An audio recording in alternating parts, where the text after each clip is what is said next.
The Public Safety Committee meeting is now called to order. Mr. Clerk, would you please call the roll? Alderman Bosley, Alderman Schmidt, here. Alderman Boyd, Vice Chair, Chairman French, Alderman Vaccaro, present. Alderman Arnowitz, here. Alderman Hubbard, Alderman Carter, present. Alderman DeGracia, present. Alderman Green, present. Chairman Kennedy, Here. 8 present, 1. We'd like to thank everyone who came out this evening, have taken the time to come and speak before the committee or to have your presence here before the Public Safety Committee of the Board of Aldermen. This particular committee is responsible for legislation that relates to the public safety departments of the city of St. Louis.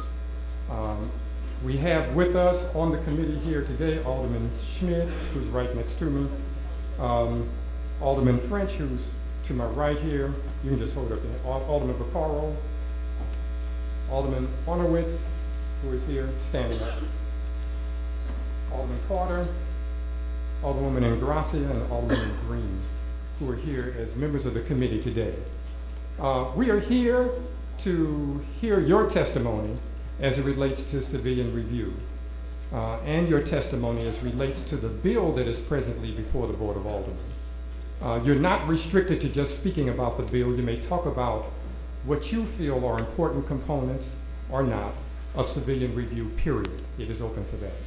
We will have to have time limits based upon the amount of people who have signed up. St. Louis is a diverse city with many different opinions and ideas. And so this committee is looking to hear your thoughts and opinions and ideas on the topic. We'll simply ask that we be both respectful and courteous of one another. We are bound to hear something that we don't like that somebody's going to say. And I don't think that that requires us to have to boo or hiss or disrupt things. I know we may be motivated to do it, but I would ask that we keep that to ourselves today so that we can at least hear the testimony. The committee really needs to hear your thoughts and ideas.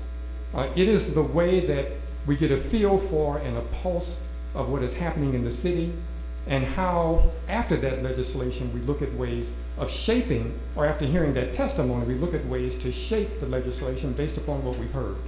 And so it's important that we have the opportunity to hear it. Booing and hissing and the rest of that denies us that opportunity. Also, because St. Louis is a diverse place with many different historical backgrounds and cultural and ethnic backgrounds, hearing the testimony allows us all, hopefully, to be a little bit more sensitive to one another and a little bit more congenial to one another. We know it takes time and it takes work, but we can begin to build that here. We have a sign language interpreter here today. This is Chris to our right, who will be doing the language interpretation for anyone who may be hearing impaired. And it is a way that we're also as a committee trying to meet the needs of the city. It is a diverse city. The way the Board of Aldermen operates, the rules say that the testimony is done by taking the pros and the cons. It alternates from someone who's in support of it to someone who is in opposition to it. And this is the way that we'll go. The rules of the Board of Aldermen require that public testimony is held that way. This particular bill that is before us and this type of legislation there is no legal requirement to have a public hearing where we have testimony. All meetings of the Board of Aldermen are open to the public, but not all are for public testimony. We determined as a committee that something as important as this requires and should have public testimony. And this is why we're having it here this evening. We will, and I know this podium's in my way here. Some of you I know have been here as early as 4:45, and we thank you for waiting and sitting patiently out front. The Board of Aldermen does not have a big staff. You might have seen me and a few other people bringing the chairs in. We're multitasking around here. So we actually end up help setting up this space today. So if you're uncomfortable, blame it on the other people, not me. But we do welcome you here today, and this committee earnestly would like to hear your testimony. Other mechanics. There is the men's room down on this side, and the women's room straight down the hallway there. As soon as you go out here and make your right, you will see a set of doors for the women's bathroom that is presently open. And the men's room down on this side if you have to find it. We've been asked that the aisles remain as open as possible in case there is an emergency, we all can get out. And that we just pay attention to keeping those aisles open. With that, we would begin our testimony. We had copies of the board bill that is before the Board of Aldermen presently here to the table to my right, and a brief overview and history of civilian review. There's sheets for that as well. It was my intent to be able to have this at the door as you came in, but it was so many of us we needed to just guide everybody in. I was not able to hand it to you personally. But I tried my best to be there to greet each and every one of you personally as you came in. So you'll recognize that your input is important, and we do really need to hear it. With that, I believe we could begin our testimony here today.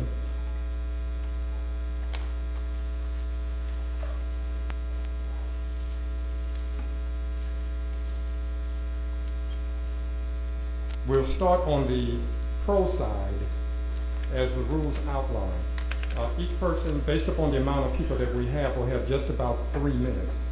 And so we ask that you keep to that time period. We will be timing you. And as you get close, I'll try to give you a signal. If you go too far, I will have to cut you off. I do not want to do that, but I will gavel you, which will give you an indication it's time to stop. So we'll first start off with, I believe this is Chris Seltzer or Seltzler? Chris?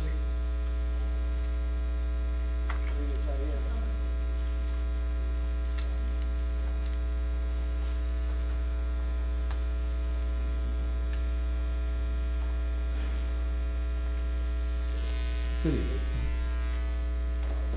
you pull that microphone? Is it on? It's on. Well, once again, to be honest, my understanding for why I'm here is not too clear, but I know I'm going to testify, so I'm going to just testify on the things that I've experienced. And I'm one of the residents that lived in Kentville at the time of the Michael Brown shooting, and I experienced the pros and the cons of our police department, our government, and the people who came and said they were there to assist us. The things that I've experienced in my community and the things that I've witnessed on the pro side, it brought us together, me and my community. It made us open our eyes and look at ourselves, look at the people around us, and look at the situations that were affecting us and the people that claimed to be there to help us. I can't really speak on the pros of the people that are supposed to assist us. I can't find any right now. The things that should be addressed need to be addressed, and I feel they're not being addressed by the right people. I feel that the opportunities that should be in place for us to have a way to communicate with each other, meaning the citizens to the board, they're not in place the proper way. We shouldn't have to be harassed to be able to express ourselves. I shouldn't feel this uncomfortable in front of people who are supposed to help us. And that's all I have to say on that for now. Okay.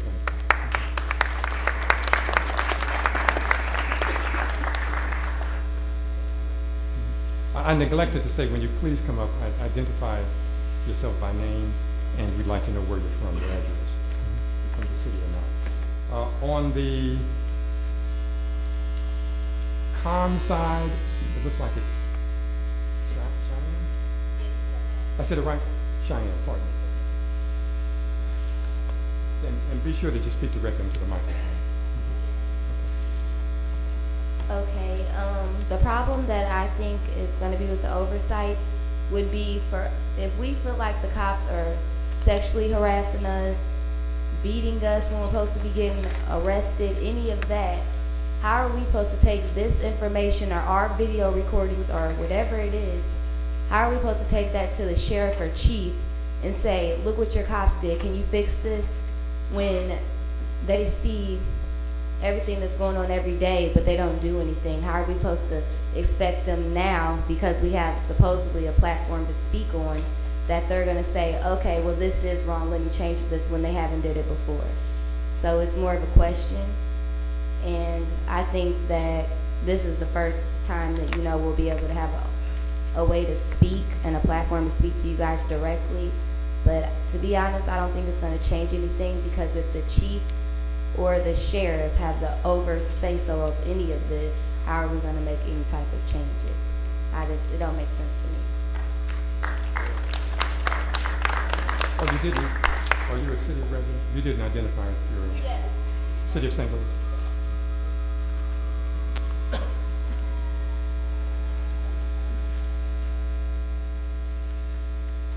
Next, I believe it's Ebony Williams.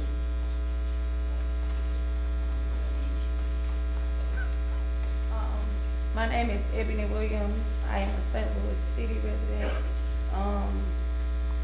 I can't really say that I'm with it or against it, but at the same time, it's just like, how do we make something to speak against the people who we fight against every day, because they don't, I don't feel like the police is here to protect and serve us. It's just like, I mean, for example, like, you know, if I'm out doing something and I commit a crime, I'm automatically sentenced for my crime without the thought of whether I'm guilty or innocent. They're not looked at that way. So it's just like when they commit a crime, a lot of times it's overlooked because they feel like they are the law. So it's just like with us, how can you build a board for us to even speak when, first of all, the foundation of the problem is the fact of building the trust between us and the police. So that's what I think about the whole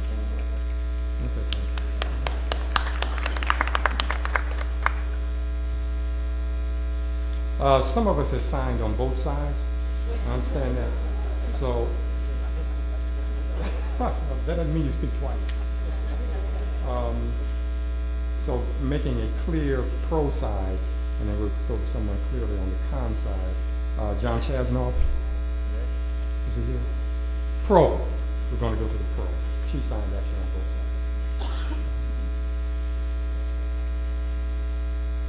And Chairman, before I start, I wanted to ask, I know that there are some people who have wanted to testify who came in late, and will they have a chance to sign up? We can put another sheet out, but at some point we will have to cut it off, but we want to get out of here tonight. Okay, thanks. So, where's it? We just need to put one back up front here. Go right ahead. well, first of all, I wanted to thank everybody who came tonight on both sides of the issue. I think this is really a demonstration of what democracy looks like, and I think it's awesome to see this room packed the way it is tonight. I wanted to speak first of all to the folks who came here to speak against the bill, that I don't think a lot of the fears will materialize. What happens statistically with civilian oversight boards is that they usually don't sustain more complaints than internal affairs does, usually about the same percentage. But what the advantage is that people feel more comfortable filing those complaints, so you get more and more accurate data about what's going on in the community. And then that information can be fed into an early warning system. It provides for greater transparency. And also the board has the ability to make recommendations about policy. So it's not so much solely about trying to play gotcha with individual officers, but trying to look at the department as a whole and see how can we improve the department and have a vehicle for citizen input into that improvement process. The other point I wanted to make tonight is that this bill puts a large responsibility on the Board of Aldermen. And I wanted to say, that we very much appreciate if this bill passes, that you all will be taking on that responsibility. So the selection process in particular calls for you all to make recommendations and then to confirm the mayor's nominations for who's going to sit on the board.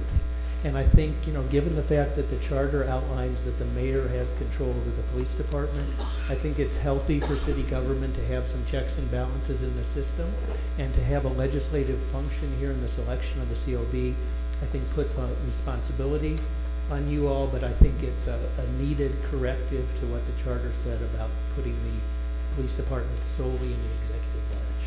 So I wanted to let you know that, that we appreciate that, that we'll be watching how you handle those responsibilities, and I think you'll see from the interest tonight that we'll be holding you all accountable for how well you do that function. The other thing I wanted to speak about is that I think the Board of Aldermen and this committee in particular is going to be playing an increasing role in oversight of the police as well. So besides the Citizen Oversight Board as a body providing oversight, that's something that you all in this committee will be doing as well. So as you look forward to fulfilling those responsibilities, I just wanted to suggest, I think it would be great if you all set up a regular schedule of meetings with the Chief of Police so we can come hear him report on the department the way we used to do with the Board of Police Commissioners. I hope you'll look at policies and be in position to oversee some of the policies that the department is making, and without trying to micromanage, that there might be some places for legislation on policies. If the community is speaking very strongly, for instance, on policies around body cameras or street cameras, there's a role for you all to play in that discussion. So again, I want to thank you all very much, thank the audience tonight, and I'm very pleased to see this process moving forward. Thank you. Speaking on the con side, we have Larry. Looks like that. I had it correct. Abernathy. Thank you. Please identify yourself and where you're from. Larry Abernathy. Actually, I thought I was signing up an attendance sheet, so I wasn't really prepared for comments, but I do have some. I have read through the bill, and I just got a couple of comments for you. I see that to qualify on the COB, there are certain requirements that need to be met. But what I found interesting missing is that there's no level of education required. Right. I think that's a problem. I also noted on section 4, paragraph 12, that the COB shall use information from statistics compiled by government and private entities, and shall use it to help it determine if the police department or its employees appear to be engaged in racial profiling. Appear. I think that's a little loose. And then finally, you know, born and raised in St. Louis, taught by my family that you are responsible for your own actions. You do good, you'll be rewarded. You do bad, you'll get what you get. Thank you. Thank you.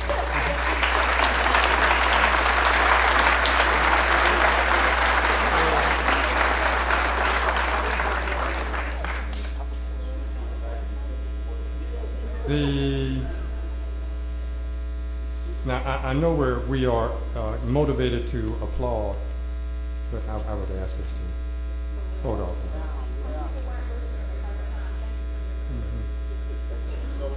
It gets to be in the same vein of what I was speaking about earlier. So we go to the pro side now. Derrick Robinson. Oh, there she. Okay. Good evening. Good evening. I had a chance to view the bill as it relates to the citizens' oversight. I think it's very necessary because as a citizen of this city, I live on Merrimack in Oregon. As a citizen of this city, I've been racially profiled. I've been pulled over. While officers pulled me over, they stated that one time my vehicle looked like someone else. Second time, I was in a neighborhood that I shouldn't have been in. But I have, at that time, a girlfriend that lived in that neighborhood. And so I'm saying, how was I not supposed to be in this particular neighborhood? I think those kind of things, being racially profiled, never having a criminal record, I think it's very important that we have some people on the board. And I personally don't think every person needs to be highly educated, even though I have obtained several degrees. I don't think everyone needs to be highly educated to be a part of that board. But I think it's very necessary. We want to see St. Louis go to a next level. Thank you. Thank you. Thank you. We can hold. Now, some of you all clapping, I know personally. So I'm looking at you so you get the word. Thank you. Okay. Speaking on the con side, I believe this is Angel Hawkins. Did I have it correct? Okay. Then on the con side, we'll go to Kenneth Jones. Kenneth. He's gone. Okay.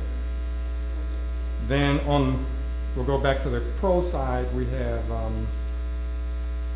is this? Torian Russell.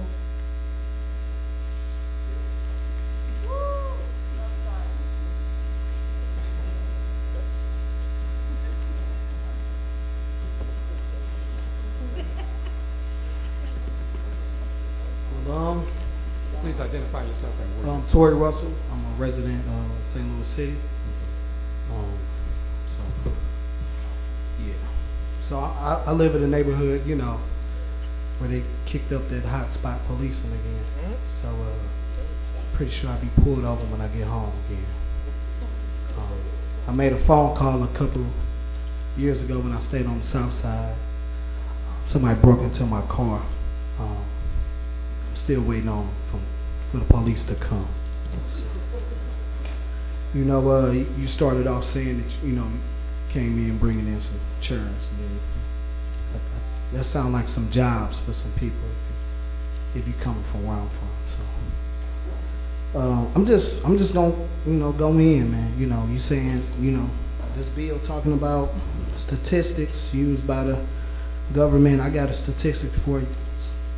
Every 28 hours, a black person is killed by a police officer, vigilante, or security guard in this country. You might want to check out Malcolm X grassroots project on that extensive research.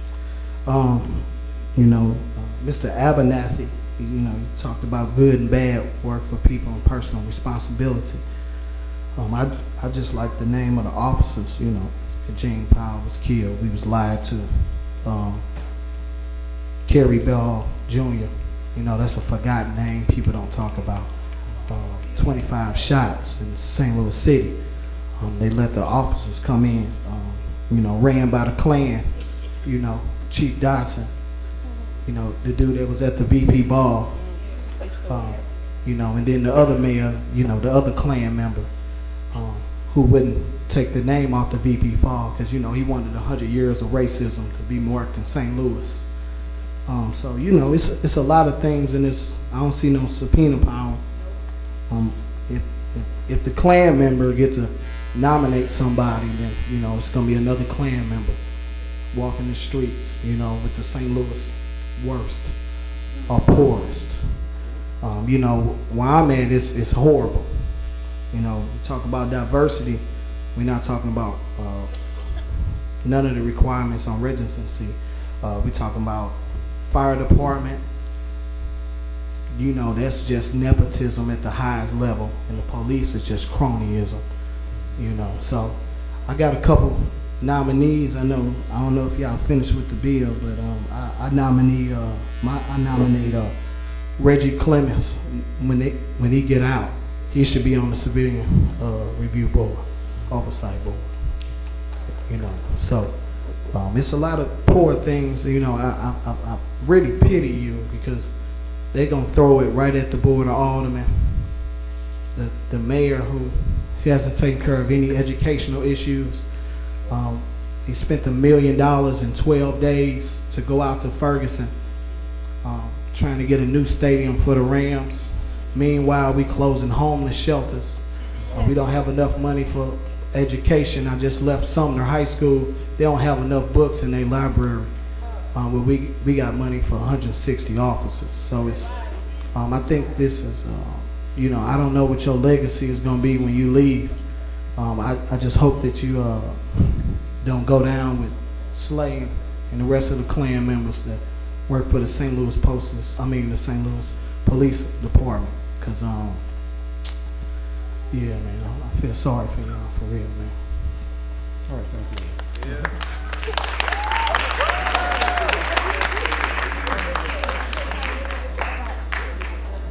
Next we will have, well, actually I see Kenneth Jones came in, speaking calm against the bill.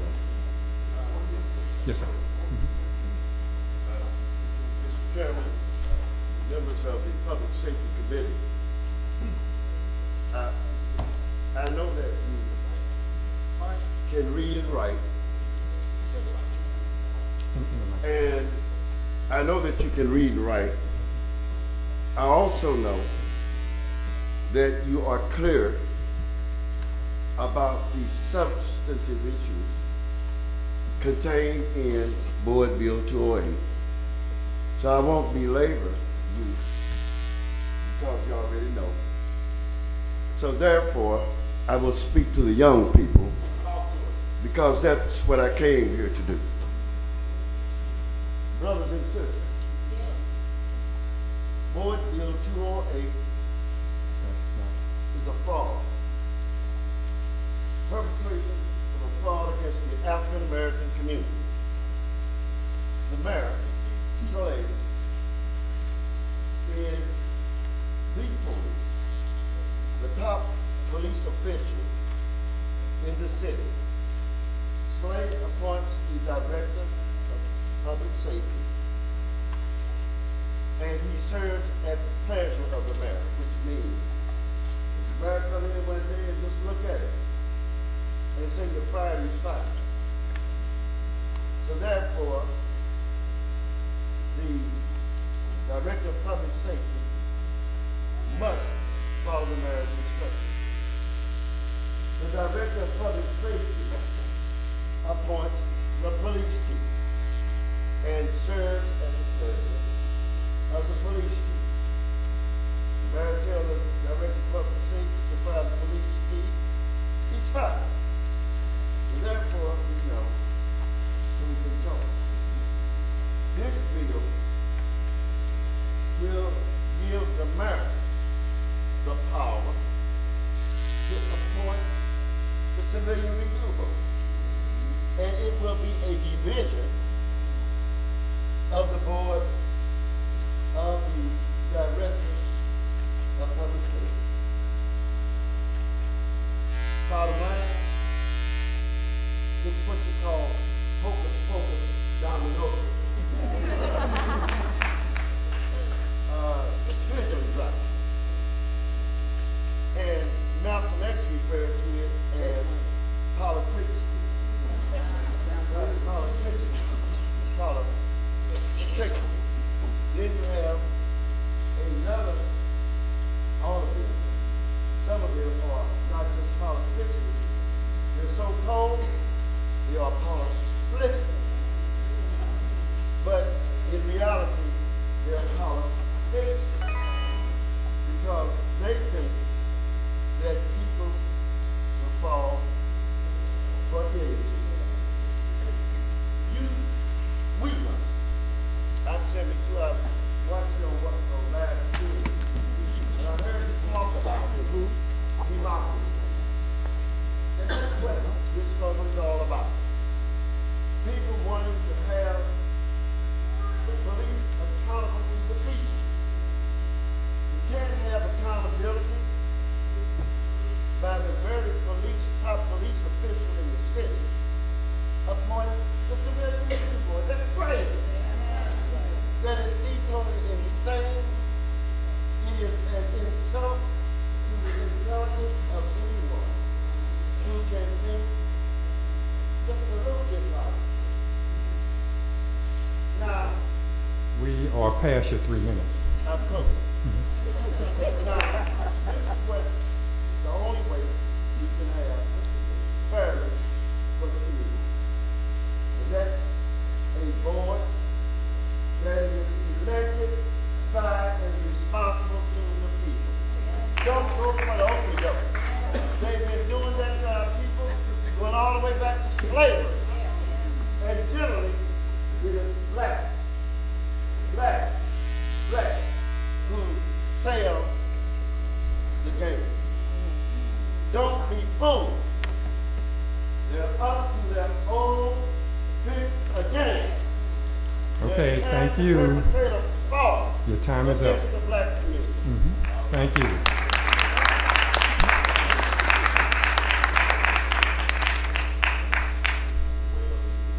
Speaking for the bill, we have, I believe it's Rachel Johns. We brought it back.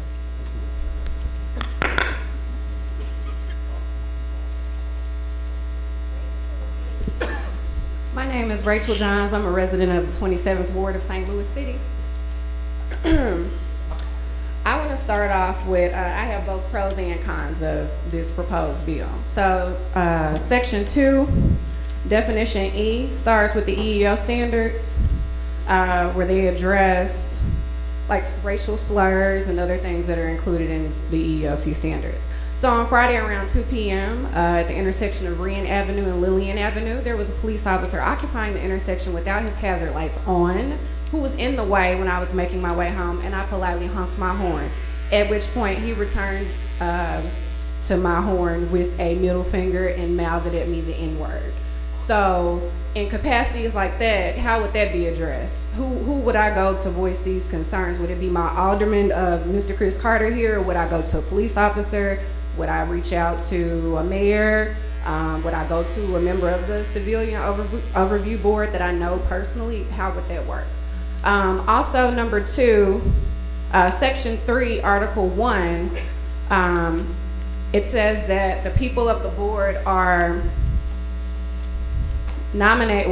appointed by the mayor and the Board of Aldermen. So my question is, how much weight do the aldermen hold? Pros, Article 2 of Section 3, the qualifications, I'm in line with that. As far as the gentleman who got up here and who was obviously deranged stated about educations and such, I don't see people needing education in any other capacity than they would to be a member of a jury. His statement actually reminds me of something reminiscent for the Literacy Acts prior to the 1964 Voting Rights Act. Section 3, Article 4, reduction of COB members of aldermen are reduced. So what if we're reducing or combining wards? My thing is, you all are talking about wards, but I thought that the people of the Citizen Overview Board were appointed based on the number of districts. So if wards are reduced, I don't see that being an issue. So that needs to be modified. Section 4, Article 3, about anonymous complaints. It says that anonymous complaints will not be appealed. So what happens when the state represents a person in a trial where the person remains anonymous? If someone were to, want to remain anonymous for fear of safety, because like people on the mic before me have stated, we do live in a city full of Klansmen, how would their concerns be addressed with them maintaining anonymity? And Article 9 of Section 4, Definition F, report on outreach activities. I don't think that should be something that should be done annually. I think we should do that quarterly. And that's just a personal thing. I like to keep tabs on what's happening in my city. Thank you so much. Thank you. My apologies. We have a lady outside who uses, she's a user of a wheelchair. The wheelchair ramp is barred, so I believe that is illegal also. I would like to stop ableism in 2015.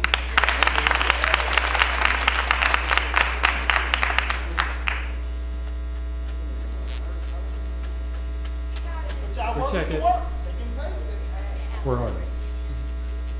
We just need someone to go check on that.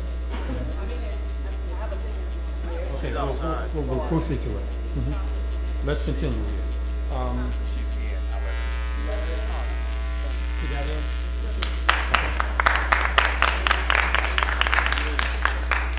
We have, I believe it's Dorothy Berenson,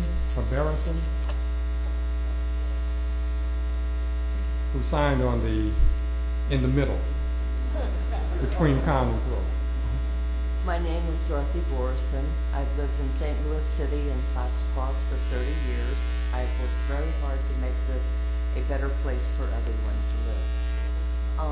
I have some pros and cons about this. I do think it's important that we support our police when they are doing the correct job that we have hired them to do. I also also think that if we have a citizens review board, we must be very, very, very careful to have people who will be open-minded and know the law. Because if they don't know the law, they can say a policeman broke the law when he did not. So please be very, very careful who you appoint to this board and make sure they are open-minded and will be willing to listen to both sides of the situation. Thank you. We'll go to the pro side, Jamala Rogers. Do you have it?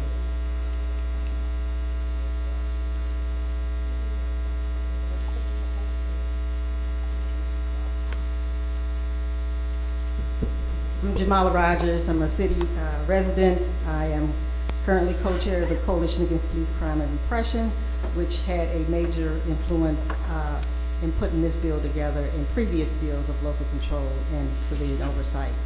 I think it's striking that one of the first people who spoke was a person from Canfield. Because people, there's no boundaries here, as we know, even with the police department. People are coming in and out of the city, and they have to deal with sometimes the wrath of the St. Louis Police Department, even when they're not a resident. I do want to say, in terms of, I'm actually keeping track of people's concerns about the bill. We've been working on this bill, many of you know, for many, many years. The actual opportunity for us to pass something that's strong, that's representative, that's accountable is real. We also have the advantage of the lessons learned from other failed civilian oversights. And we know what those look like. They're all across the country. But because of what's happening in St. Louis, because of what happened in Ferguson, there's a renewed interest in those civilian oversights. Many of them have been defunct or dysfunctional, are now looking at what we're going to do here. So we have a lot of opportunity to dig ourselves out of the racist hellhole that we have with institutional racism here in St. Louis, and particularly the way our police department functions, to do something very different, to be transformative in the way that the police department deals with the citizens it serves and protects. And the bill is not perfect. Some of what we found out put us up against the city charter. So what we're asking people to do is to come out on February the 5th. We have the Coalition Against Police Crime and Repression is going to be having 2 town hall meetings to really explain the bill, because people came up to this podium and said they didn't know about the bill, and sometimes the way bills are written, there's a lot of legalese and they're difficult to understand. We're going to break it down. We're going to tell you what's fact and what's fiction. And on February the 5th at 6:30 to 8:30, it's going to be at Carpenter Branch Library. And February the 12th is going to be at New Northside Conference Center. What's interesting to me is it's really not just opposing the police department. We need to have some real alternatives to the way that the police are dealing. So it's not just about complaining about what's wrong. And some of us took the initiative to say, we're tired of complaining. We're always big on description, but pretty low on prescription. And so I'm really interested in hearing how people are going to address some of the issues that they're pointing out in the bill. We welcome that. We want to hear that. We want you to come out on the 5th or the 12th and contact me or any other member of the Coalition Against Police Crime and Repression. But what we hear here in this room is a total distrust of the system itself. Not just of the police department, but of government. And it starts with Mayor Slay. So anytime we got the mayor up in this mix, whether we couldn't get around it or not, that is what people are opposed to. So we have to have an independent, effective, open process, accountable process, a democratic process. That's what people are demanding. How that looks like at the end of the road is going to be important, but all of us have to be a part of that. And I would say to the St. Louis Police Officers Association, you need to come up to 2015.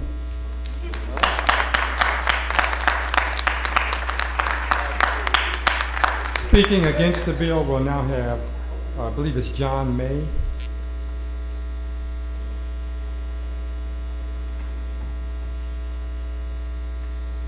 Good evening. Good evening. John May is my name. I'm a longtime resident of the city of St. Louis. And I rise to oppose the bill on the basis of we send troops off to help countries establish a democratic process. But even here, we don't have one. We have the mayor elected himself a board. The people are entrusting the judgment of life or death. Now we would like to see, when I say we, the majority of the people are in position to desire a elected process, so it can actually be viewed more democratically, which would allow us to be more protected and served by the police department. I'm older than most people in here, and I've been harassed many times, not just for my appearance. Even before I appeared like this, I was harassed. So I would like to see the process become more democratic by electing a panel instead of selecting a panel. Thank you. Thank you. Speaking for the bill, we have Tef Pong.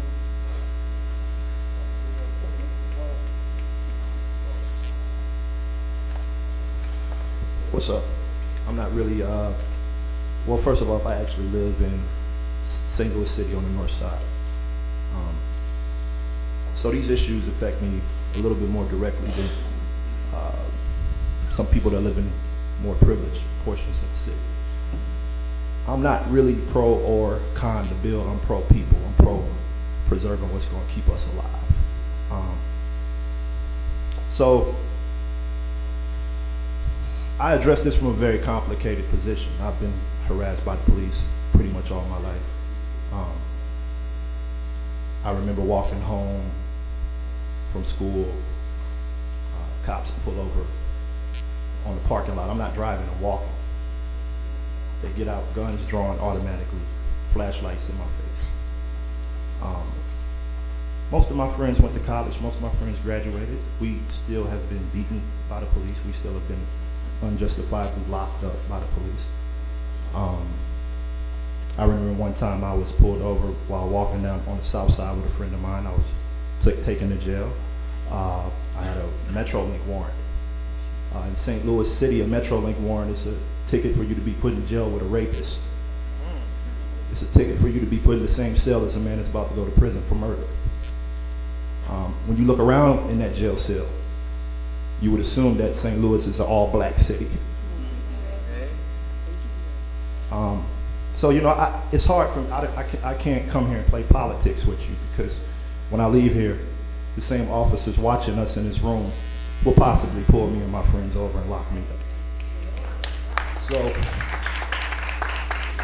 when I hear citizens that are supposed to be addressing these issues on an equal platform that I'm addressing them on, when I hear them speak in favor or just in favor of with a language that sounds like pro-harassment to me, I automatically assume, I have no other choice but to assume that you are pro my death, you are pro my oppression, you are pro whatever's going to keep me from living next door to you so a young black man doesn't put his penis in your daughter.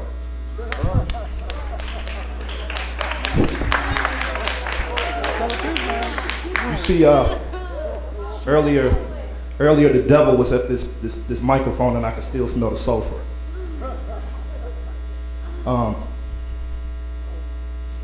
And I'm just pro what's ever going to move us in a real direction. You understand what I'm saying? I shouldn't have to grow up in this city and have ideas of, man, maybe I should move to a different city to actually have an opportunity to address what it feels like to be young and live in a progressive environment. You know what I mean? Like, I shouldn't have to just have, you know, feelings inside of me that say, you know what, I can't quite participate in my city. I can't quite, I can't walk down the street. I can't enjoy the privies of being a citizen of a city that's supposed to be a great city, allegedly. But we have a giant symbol of white supremacy in the St. Louis Arch, conveniently located by the river, right? Right? Right. So, I don't know, man. You know, I believe that, you know, there are a lot of good people in power. people have great intentions. I don't believe that Francis Slay has great intentions. I don't believe that Chief Dotson has great intentions. You can't have great intentions and attend a ball that was historically started by the Ku Klux Klan. You can't. And I think we can't address these things till we're ready to have a real conversation about that, because we're young and we're engaged now, you know? So while most of these old geezers that are gonna get up here on the mic and say, hey, you gotta shoot this bill down, they're gonna die eventually. I'm gonna be left here to live in this. So that's my time, but you know, power to the people, man. Thank you.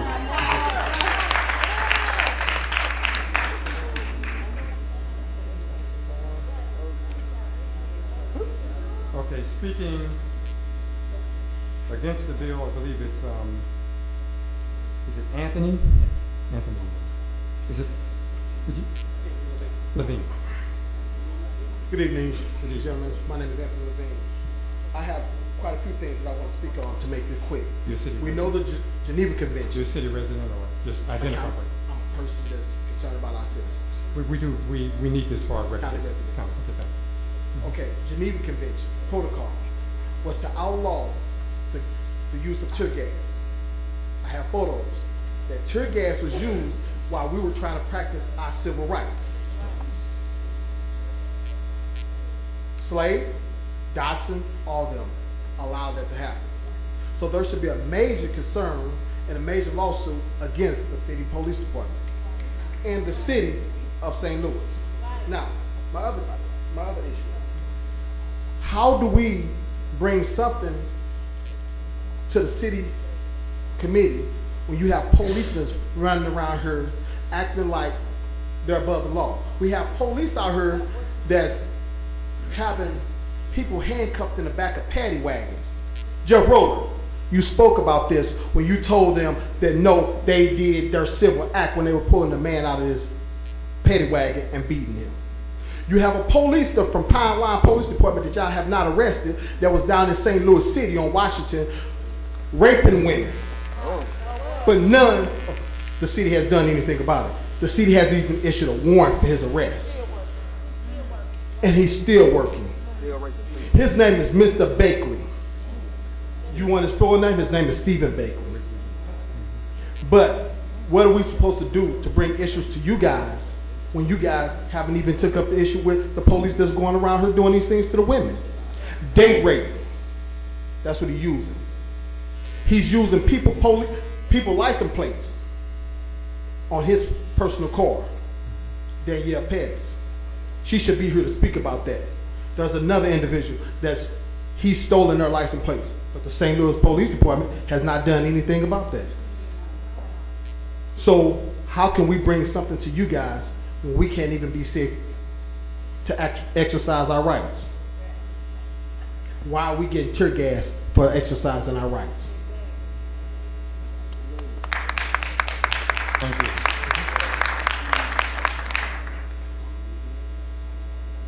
Okay, speaking for the bill, we have, I believe it's Curtis Farber.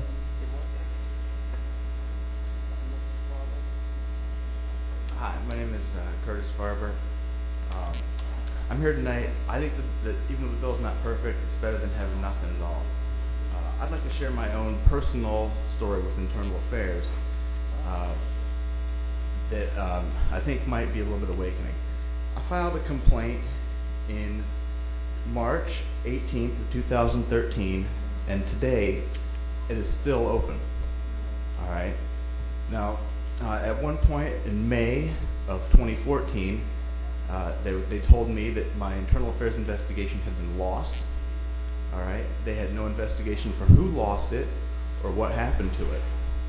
I'm concerned that maybe there are other lost investigations. Maybe a whole pile got misplaced somewhere. I mean, maybe it was an accident. Maybe it was on purpose. But either way, it's a concern. So they had to rebuild the investigation.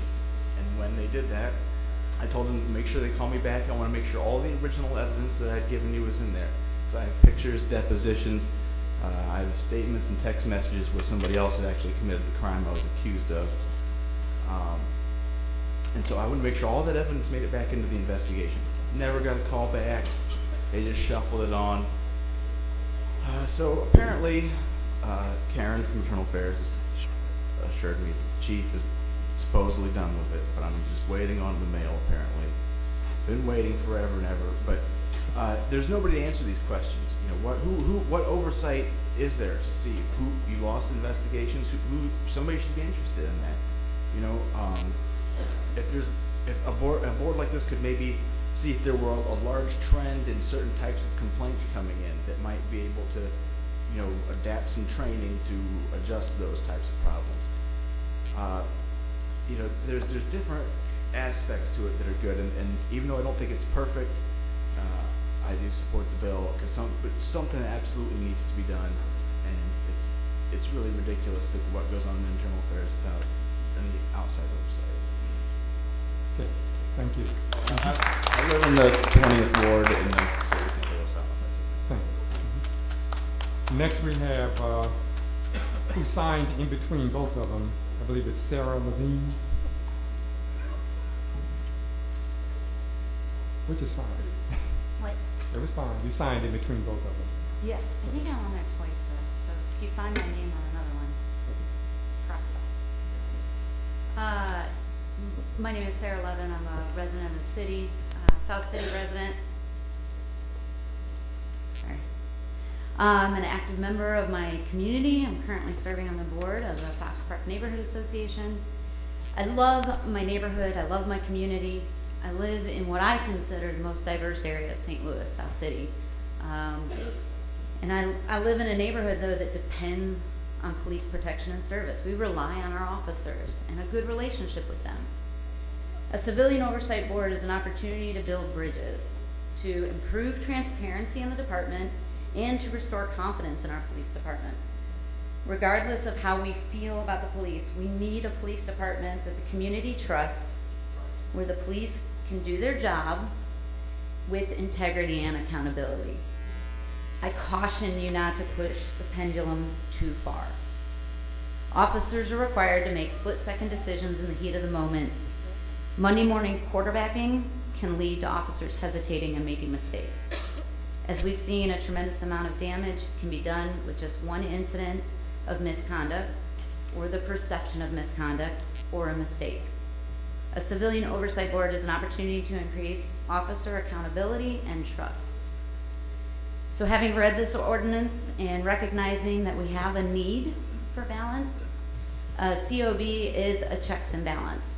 That's what this should be, a checks and balance.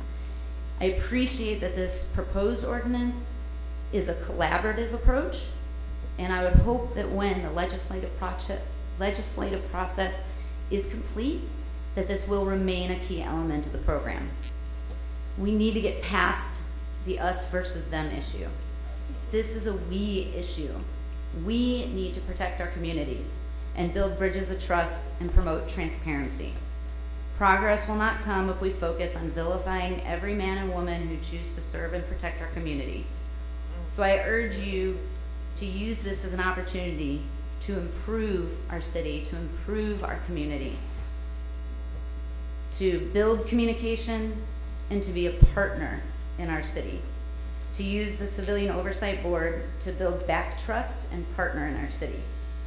So I urge you to please keep the balance that's in this proposal, to keep the education elements, to increase the specific process by which complaints are submitted and reviewed. I think it's a good thing, and I think that we have a great opportunity here to build back our city. Thanks. Thank you.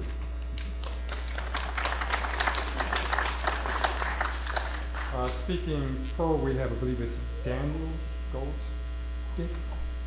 Yeah. As he's coming up, I just want to point out that we've been joined by Alderman Bosley, who's over there. Here, Alderman Boyd, Alderman Hubbard, and Alderman Coleman. Who's here as well. Okay. And Alderman Davis. Where is she? Thank you. Please continue. Thank you.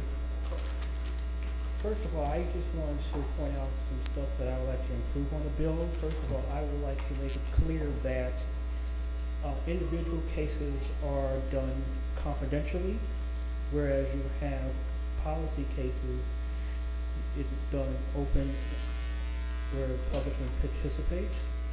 I think I would like to change here where they talk about the members of the board, whether it be districts. I think it should be a member per district, like we have here, and then maybe you have a staff member that is a tie-breaking vote. We also talk about we should keep records on whether we have racial profiling. I think you should cross out the racial and just put all profiling. Like, it's not necessarily racial profiling if a police officer stops a white person with point mohawk hair. It's profiling. I also will have it make it clear that just like on the state level, the police is required to record and publish the records of all vehicle stops.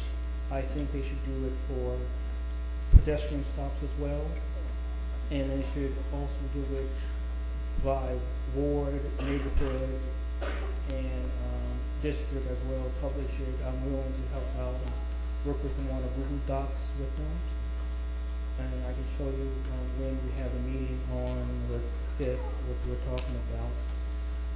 That will be we're hosting that meeting. I managed to email a few people on this committee, and I guess I can forward this information here. These are my ideas that and I'm Facebook with friends with some of these people on this committee, and I hope to continue this discussion. Okay, thank you. Thank you.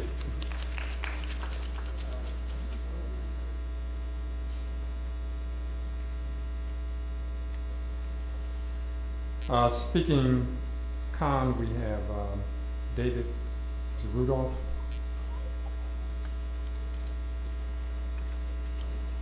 Not here? Oh, here it comes.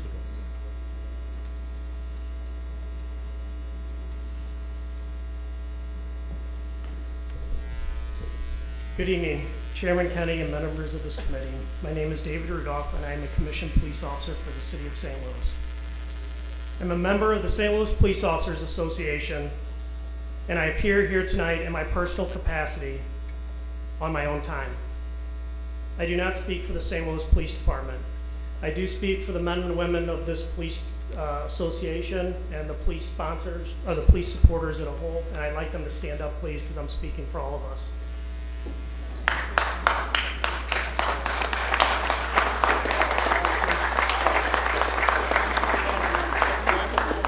Board Bill number 208 proposes to establish what is called the Civilian Oversight Board and provides definitions, duties, and powers that my colleagues and I believe to be hostile to the men and women who proudly wear the badge of the St. Louis Police Department. We are all too aware of the increased tensions across the entire St. Louis community in the aftermath of Ferguson. Those tensions are what the men and women of the police services live every single day they patrol our streets. The challenges of governing and of policing are significantly different and more complex than they were a year ago, let alone a decade ago. Our officers are on the front line of those challenges. We are prepared for change and embrace thoughtful, comprehensive, balanced new approaches. Unfortunately, we see little evidence of those principles in Board Bill 208 as it's currently written. What should be an example of progressive and collaborative new approaches to community engagement has instead become a manifestation of the simmering anti-police sentiments of some members of this board and this committee. Police are not perfect, nor do we hold ourselves out to be. But we do put our lives on the line every day, and please be respectful. What? And do our best to protect good people of all ethnicities, gender, and economic status from the bad and troubled people who seek to do them and our community harm. Others in the crowd tonight represented active duty and retired officers and members of the extended family of first responders who serve this city will speak to just a few of the many significant issues that we have with this bill.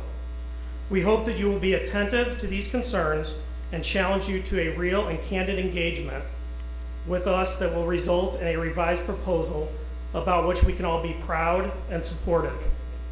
First responders don't hesitate to put our own lives at risk to protect the lives and property of our citizens. We hope that you will not hesitate to take heed of our concerns and give us the same respect. Thank you.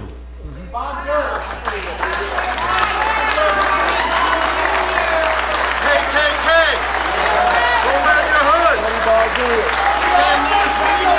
KKK! How many kids you done killed today? All people were killed unjustified. St. Louis PD is KKK. I'd asked earlier. I'd asked earlier that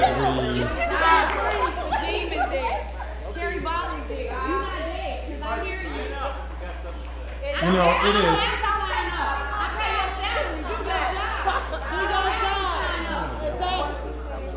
Yeah, I Y'all don't get know. paid from us. They said they're so don't even come with us today.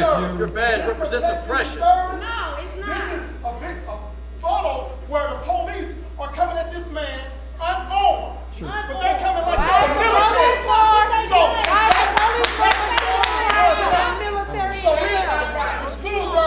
We'd like to go on to the next person. Okay? And just like you were given respect to speak, please give the next person respect. I don't respect. I did say from. No. Let us go on to the next person. Next to speak in favor, we have King Seals.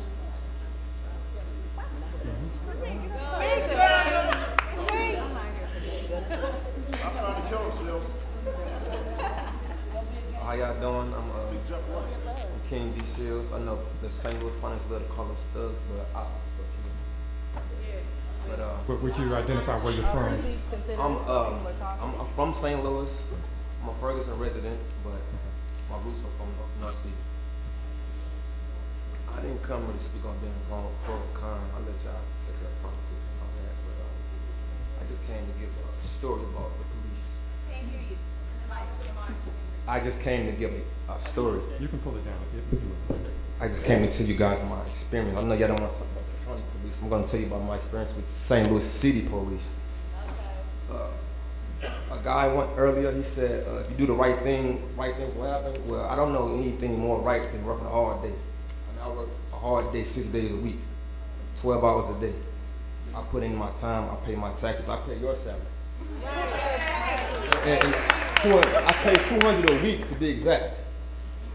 And August the 3rd, 2013, after a long, hard day of work, I wanted to go visit my family on 14th Street. Now, 14th Street in Tucker is pretty close, right? Okay. I was mugged. I was robbed out of every dollar in my pocket, and I was shot 6 times.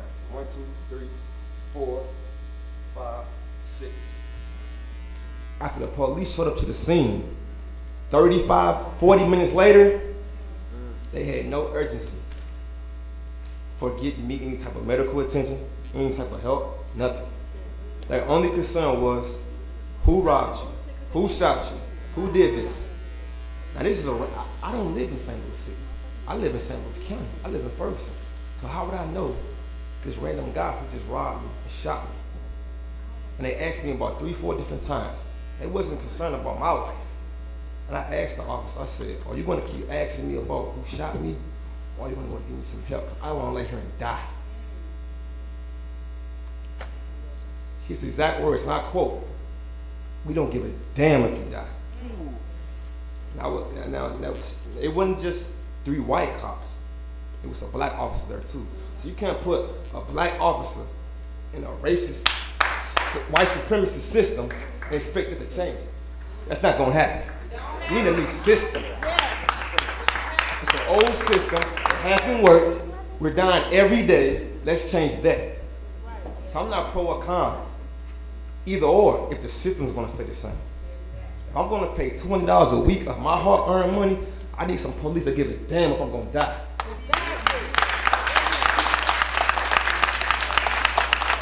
That's all I wanted to say.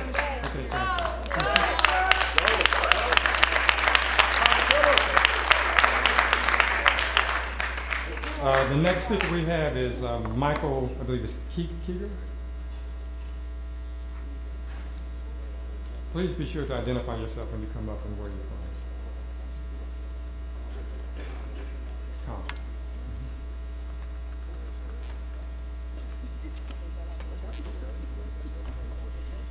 Good evening. My name is Michael Cagle, and I'm a commissioned police officer for the city of St. Louis, and I'm also a resident. I'm a member of the St. Louis Police Officers Association and appear here tonight in my personal capacity and on my own time. I do not speak for the St. Louis Police Department. Like many of my fellow officers and many of the citizens of the city of St. Louis whom I interact with on a regular basis, I believe the current version of Board Bill number 208 to be a poorly written and thinly disguised attack on the integrity of men and women who put their lives on the line to protect our community. Most of us who wear the badge of the St. Louis Police Department would support a legitimate, well thought out civilian review board. But that support must be earned and engage us in real partnership in developing our CRB. Looks like Florida made that statement for him. You ain't even write that yourself. Our views and input are not welcome to the process cobbled together in this current proposal. Here's just one area that illustrates our frustration. Section 1 says, an independent civilian review board entitled the St. Louis Civilian Oversight Board is hereby established pursuant to Missouri Revised Statute, comprised solely of members of the public with the authority to investigate allegations of policeman conduct, research and assess police policies, operations, procedures, and make findings and recommendations as provided in this section. The St. Louis Civilian Oversight Board shall be a division of the Public Safety Department of the City of St. Louis. I question why the standards for qualification of COB members are less stringent than those required to be school teachers or even bus drivers. COB members are likely to be dealing with highly complex and potentially very confidential information. They should possess a minimum an associate's or bachelor's degree from an accredited institution of higher learning. They should be free of any and all convictions of felonies or significant misdemeanors involving drug charges, public intoxication, domestic abuse, or significant driving or motor vehicle citations. They should be subject to drug testing at a minimum. Standards set forth by the U.S. Department of Transportation for public transit operators. They should be subject to full national FBI criminal background checks, including fingerprinting prerequisite to approval of their nominations, and annual update checks during their term of office. They should be required to fully disclose and provide access to all social media accounts for which they post, blog, or actively participate, including all current and former handles, to ensure they do not have pre-existing bias, police force, law enforcement, etc. They should be required to undergo training on the rules of due process, confidentiality, and other common principles of administrative law.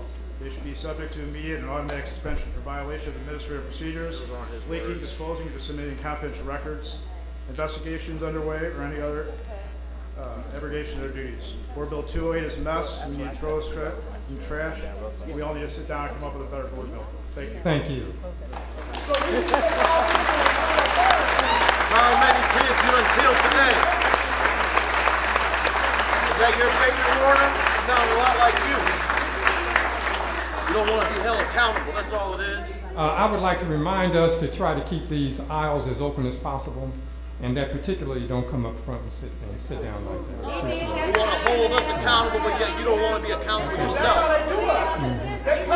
We're trying to maintain a order in this meeting so we can get through it. The committee does need to hear the testimony. Okay, so you're not helping us by doing that. Should get that Ku Klux Klan poster from You're not helping us this evening by doing it that way. So if you would allow them to speak, it would give us the opportunity here. So we'd like to call up the next person, which is Chelsea Murder. Chelsea, speaking for the bill.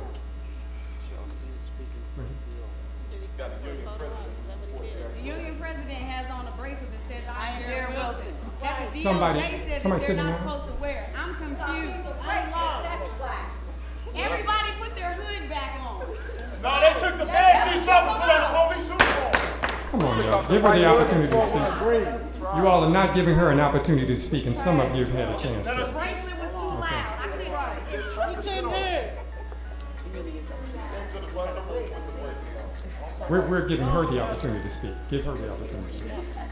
Hi, my name is Chelsea Murta. I live in the 7th Ward, McKinley Heights. I don't have anyone on the board representing me today because Bill has stepped down, and I am looking to fill her seat through the 7th Ward.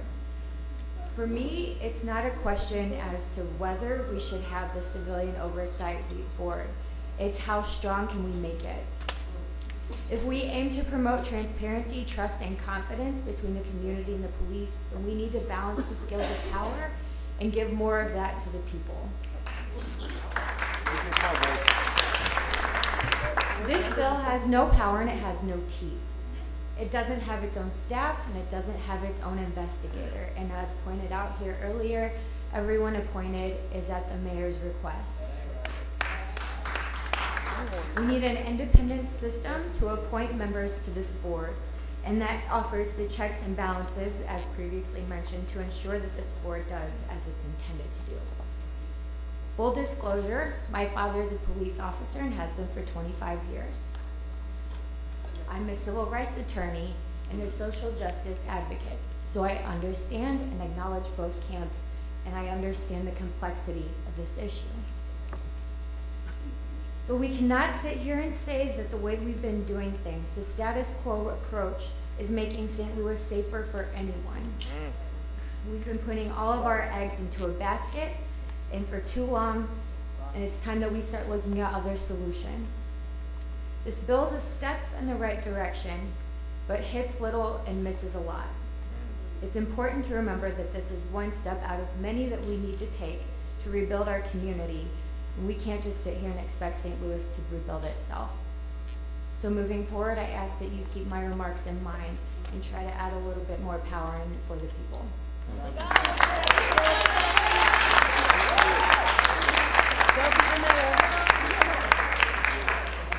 Next we have, I believe it's Curtis Berghoff. Another cop. Another prepared statement from Florida.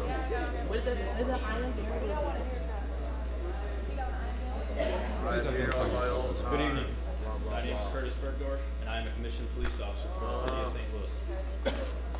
I am also a city resident. I'm a member of the St. Louis Police Officer Association and appear here tonight on my personal capacity and on my own time. You have heard from speakers before me who believe this legislation is terrible. I agree. Pardon me. Mr. Chairman, how about some order here, huh?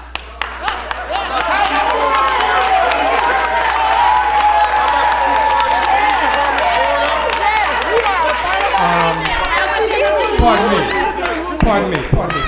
Please have a seat and do not, first of all, excuse me, first of all, you do not tell me my function. That's right!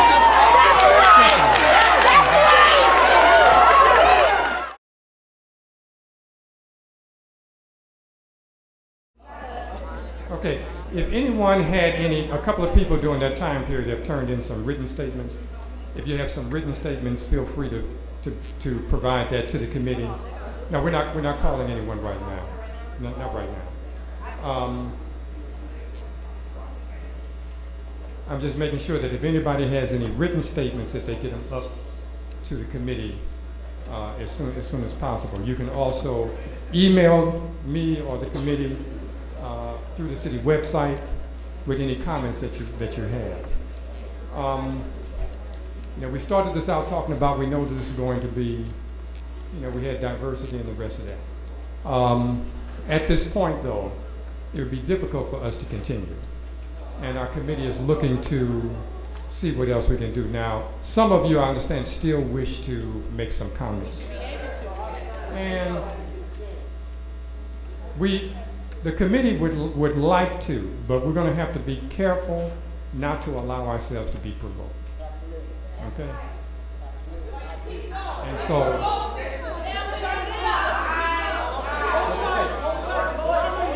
but several things need to happen. One, if we continue, we would just ask that you respect whoever comes up and allow them to say what they have. They only got 3 minutes and go where they're going to go. And so give you that opportunity as well. If we can do that, we can get through this without any more incident. So I believe our committee is willing to do it. We might have willing to try that. If we know it's going to be some things we don't like, but let us allow each other the opportunity to do that. Okay then.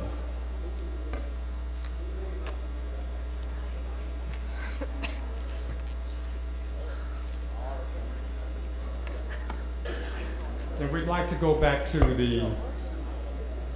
we're going to attempt to do this, you all. So let's see if we can finish this in a manner that's decent. Okay, we're going to go to the pro side.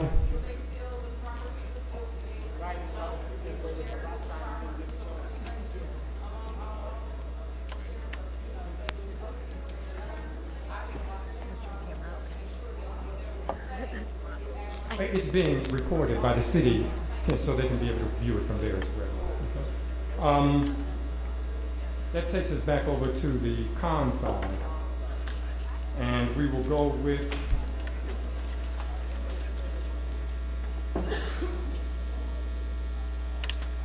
I believe it's Larry Miller. Larry Miller? Oh, yes, sir. Oh, excuse me. Let's get the microphone too.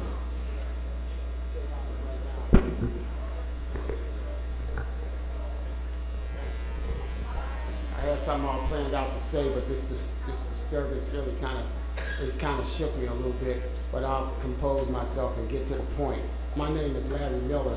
I was born and raised in the city of St. Louis. I'm kind of disappointed in St. Louis right now. I had moved away, came back, and ran into this Michael Brown stuff. And I felt compelled to participate because of what I went through in the 60s. You know, I got to meet a lot of these young folks out here that's out here now that's with us. I met most of them out there in Canfield, protesting. You know, we're protesting to actually develop some type of progress. Whether we're going for the pros or the cons, we need something, you know, and you can clearly see that. You know, we don't want that you get what you get mentality type policing. Okay. You know, we want something that's more level-handed. We don't want that heavy-handed policing on citizens that haven't committed a real crime.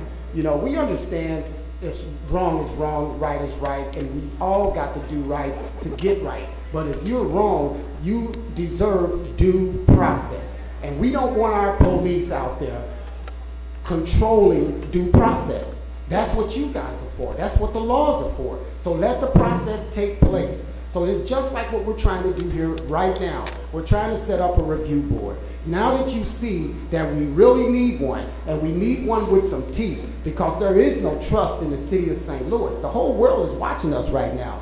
So do you want to end up on the wrong side of this or the right side of this?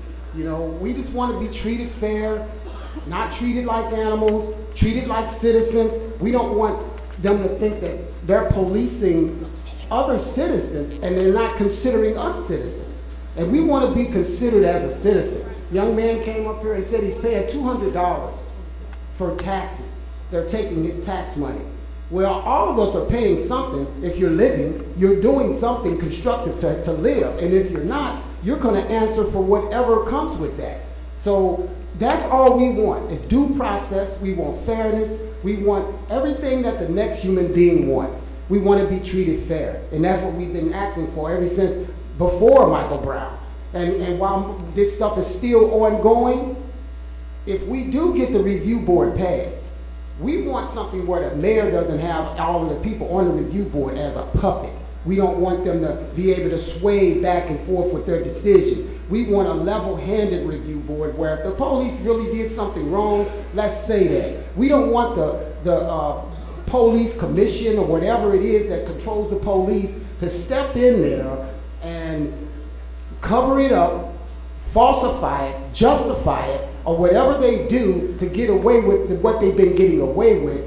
That's what's wrong with us right now, because we want transparency. We want them to expose the bad polices. We don't want the good cops getting caught up with the bad ones, just like they didn't want the bad protesters to get caught up with the good protesters. We want the same thing. Don't let them say that we don't want police. We hate police. That's not true. You're painting us all with a brush that's not deserved out here. We love the police if the police are doing the right thing. We have to call the police too. Everybody's going to call them if we need them, but we want to be treated fair. We don't want to be looked down at. And what they remind me of, it reminds me of back when I was in school when we had to deal with these bullies. And it reminds me of bullies, somebody trying to make you respect them without getting any respect. If somebody pulled me over and said, Mr. Miller, your light was out, I would say, oh, thank you, officer. It would be as simple as that. It would be as simple as that. So that's what we want, guys.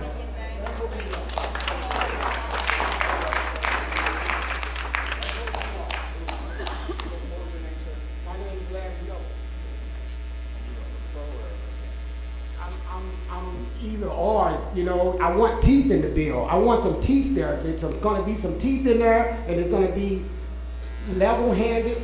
It's all good. Thank you. For the pro side, we have Juliet Jacobs. Next, Taylor Reed. That's me. How's it going? 3 minutes. So, we wanted to. Mr. Turner, not to interrupt your meeting, but why aren't the citizens allowed to come back in here? They were told that if they left, that they would not be able to come back in. We're going to respect that process. Please respect the fact that I've been waiting to talk. I went to video, then if the white woman go in, I said, I go get you some shots and come back. He said no, so you got the plantation Negro that is black, trained by the white folks. Okay. He come back in Either we're gonna continue this meeting, or we're not gonna continue the meeting. We're going to continue the meeting. Okay. So Ms. Reed is eating into her time. So. Okay. Please have her so the bill that we have right now is definitely something that's necessary because it is the first step toward police accountability. Before August 9th, I was never ticketed, arrested, or had a warrant. After August 9th, I have been assaulted by an officer, tear gas, shot at, and arrested.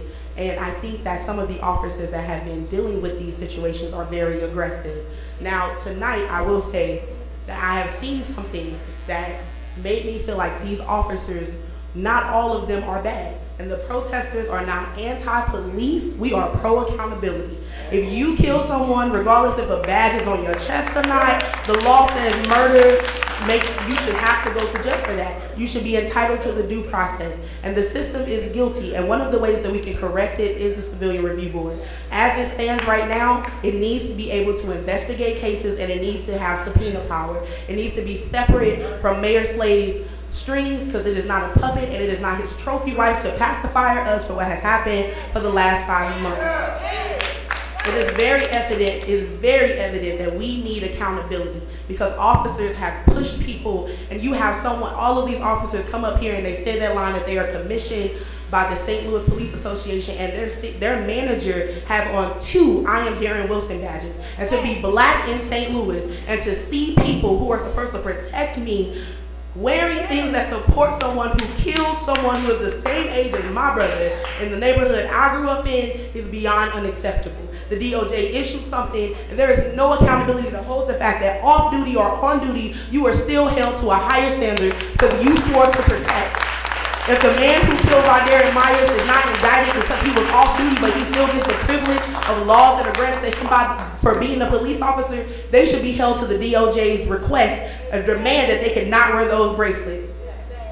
Now what just happened in here is very evident that now it is beyond necessary. It needs to be accelerated beyond any speed of light because it is not okay that we have to fight police officers because they are angry that we want accountability. I pay them, I want to have a say-so in what they do.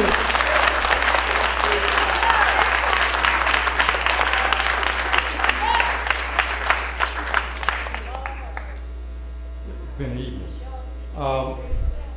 We are appreciative of everyone who has come out. We're going to have to end the meeting at this point, and we'll possibly look at doing something later or some other kinds of hearings, but at this point we are going to adjourn this particular meeting.